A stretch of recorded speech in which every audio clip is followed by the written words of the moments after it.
Series 1-1 से बराबर। आखिरी T20I मुकाबला भारत और न्यूजीलैंड के बीच रविवार को हैमिल्टन में खेला जाएगा। मेरे साथ ESPN cricket match day Hindi पर दीप दास गुप्ता। दीप, मैच के बारे में चर्चा करने से पहले शुरुआत हम करेंगे एक छोटी सी क्विज से।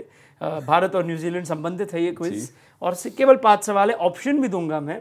और संजय मांजरेकर का रिकॉर्ड इतना खराब है इसमें, बिल्कुल सही ऑप्शन हो गए उन 4 ऑप्शन में। और संजय से आप मतलब उससे खराब तो आप कर ही नहीं सकते, तो ऑल द बेस्ट। पहला सवाल, T20I क्रिकेट में इंडिया के लिए न्यूजीलैंड में सर्वाधिक रन बनाने वाले बल्लेबाज कौन है? आपके ऑप्शंस: सुरेश रैना, MS धोनी, विराट कोहली या शिखर धवन। सुरेश रैना नहीं सर, सही जवाब है MS धोनी।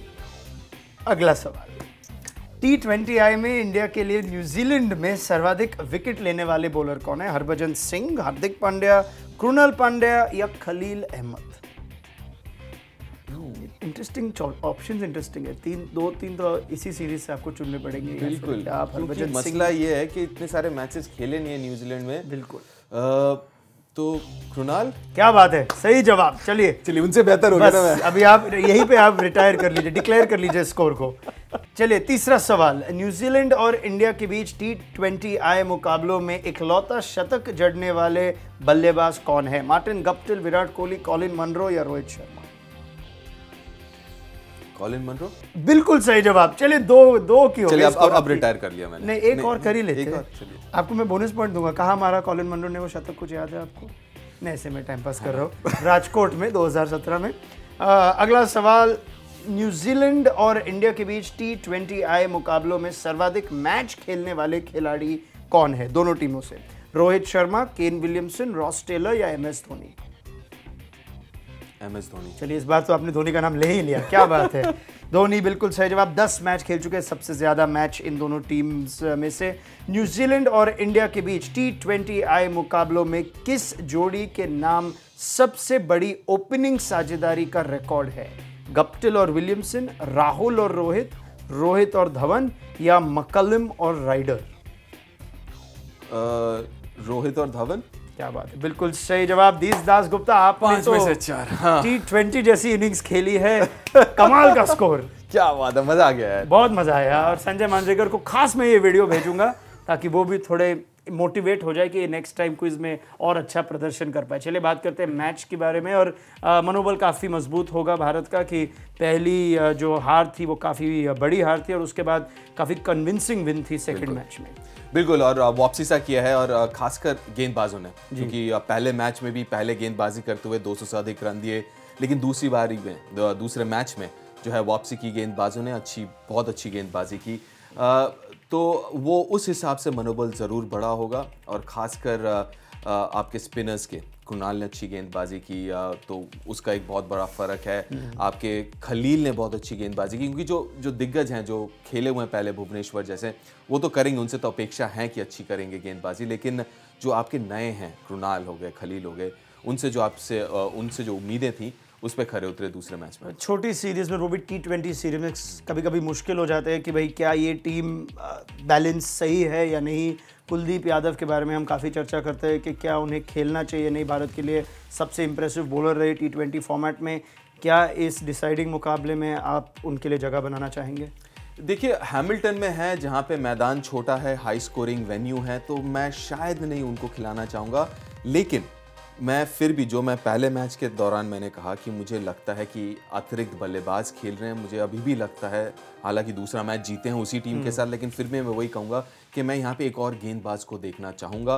मेरे ख्याल से बहुत ज़्यादा बल्लेबाजों से खेल रहे हैं, एक और शायद तेज़ गेंदबाज खिला ले तो भी कोई परवाह नहीं, क्योंकि मुझे लगता है, क्योंकि हाई स्कोरिंग मैच है तो कोई ना कोई तो किसी को तो पड़ेगी मार, तो उस लिहाज से भी मेरे ख्याल से एक अतिरिक्त गेंदबाज अगर खिलाएं तो शायद सही रहेगा। एक वर्ल्ड क्लास बॉलर जो कुलदीप यादव को माना जाता है वाइट बॉल क्रिकेट में, क्या आप अभी उनको प्रोटेक्ट करने के लिए रणनीति बनाएंगे कि भाई अगर छोटा ग्राउंड, हमने देखा कि विराट कोहली ने ड्रॉप किया था ब्रिस्टल में क्योंकि उन्हें लगा कि एक बाउंड्री काफ़ी छोटी थी, लेकिन अगर आप एक वर्ल्ड क्लास बॉलर है, क्या आपको नहीं लगता हो कि नहीं, मैं भले ही जैसे ग्राउंड हो छोटे बड़े, मैं तो गेंदबाजी डालूंगा ही? मुश्किल ये हो जाता है कि अगर ग्राउंड छोटा हो ना, और आजकल जैसे बल्ले हो गए हैं, जो नियम वगैरह हैं, तो अगर आपके एजेस भी लगते हैं, आप छक्का भी देते हैं बल्लेबाज को, फिर भी जो है एज पे भी लग के छक्का हो जाता है। तो वो छोटे ग्राउंड का वो एक थोड़ा मसला रहता है स्पिनर्स के साथ। और खासकर देखिए चहल को आप इसलिए थोड़ा आगे प्रेफर करते हैं इन हालातों में क्योंकि एक गति है, थोड़ा सा तेज डालते हैं हवा में, 80 के ऊपर ही ज़्यादातर रहता है, 85 से 90 के बीच में उनका पेस रहता है। लेकिन कुलदीप का जो स्वाभाविक पेस है, जो गति है, वो थोड़ा धीमे है, वो 80 के करीब है। तो वो है। हालांकि अगर बिल्कुल आंकड़ों पे देखा जाए 2018 से तो कुलदीप यादव भारत के लिए सर्वाधिक विकेट टेकर रहे हैं, तो शायद उनके पास अगर हम जाके बोले कि भाई शायद कंडीशंस आपके लिए ना हो। बिल्कुल 2018 में ये भी अगर आप देखें कि इकोनॉमी भी देख लें तो 6 के नीचे है, जो कि सबसे बेहतर है उस तालिका में।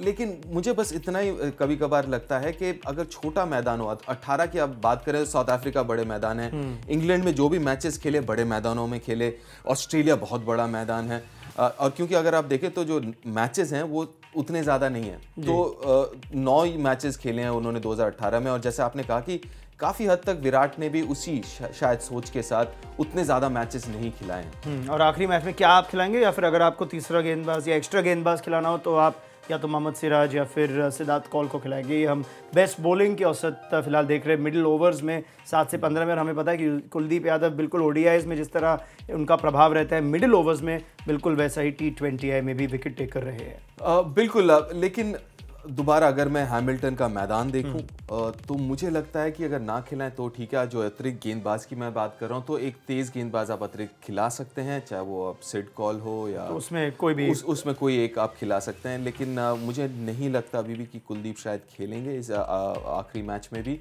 सीधा इंडिया में ही दिखेंगे फिर खेलते हुए। क्या बात है। और एक बार नज़र डालते हैं इस छोटे से ग्राउंड के कुछ आंकड़ों पे, क्योंकि हैमिल्टन का ये जो मैदान है सेडन पार्क, ये भी न्यूजीलैंड में तो बड़ी ग्राउंड को आपको मतलब देखनी पड़ेगी, खोजनी पड़ेगी। लेकिन पहले बैटिंग करते हुए औसत स्कोर 185, तो काफ़ी हाई स्कोरिंग ग्राउंड है, जो आप अंदाज़ा लगा ही सकते हैं जब दीप बोल रहे कि छोटे बाउंड्रीज है। लक्ष्य का पीछा करते हुए टीम 3 बार जीत चुकी है, और आखिरकार तेज़ गेंदबाजों का औसत 36 के आसपास और स्पिन गेंदबाजों की औसत ये लगभग 60 के नीचे। लेकिन रिस्ट स्पिनर्स, बढ़िया से जो रिस्ट स्पिनर्स है वो शायद इनकी गिनती इनमें नहीं होती जाती। क्या ये आपके लिए कुछ आसान से कर देते कि भाई हम इस पेसर ही डाल लें, या फिर ये आंकड़े कभी कभी सही अंदाजा नहीं? देखिए ये आंकड़ों के भीतर भी थोड़ा घुसना पड़ता है कि मतलब आपने अगर कहा 58 का है तेज गेंदबाजों का, तो एक स्पिनर्स का, तो वो एक कारण है। तो उसके पीछे वही कारण है कि छोटे ग्राउंड है, तो आपके मिसहिट भी जो है, जैसे मैंने कहा, वो भी कभी कभार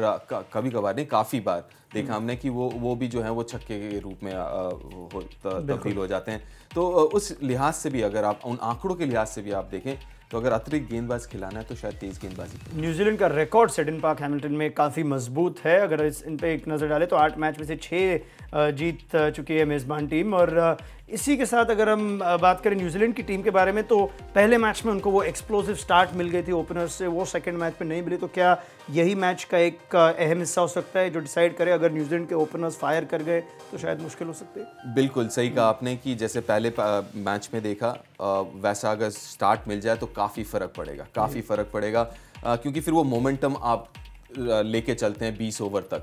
अगर आप दूसरे मैच की बात करें तो फ़र्क वहीं पे था। 50 रन भारत ने भी बनाए, लगभग 50 रन न्यूजीलैंड ने भी बनाए पहले 6 में, लेकिन भारत ने विकेट नहीं गंवाया था, उन्होंने 3 विकेट गंवाए। तो फ़र्क वहाँ पे पड़ जाता है, और लाजमी सी बात है कि ये फ़र्क तीसरे मैच पे ही पड़ सकता है। प्रेडिक्शन अगर मैं पूछूँ आपसे, भारत या न्यूजीलैंड?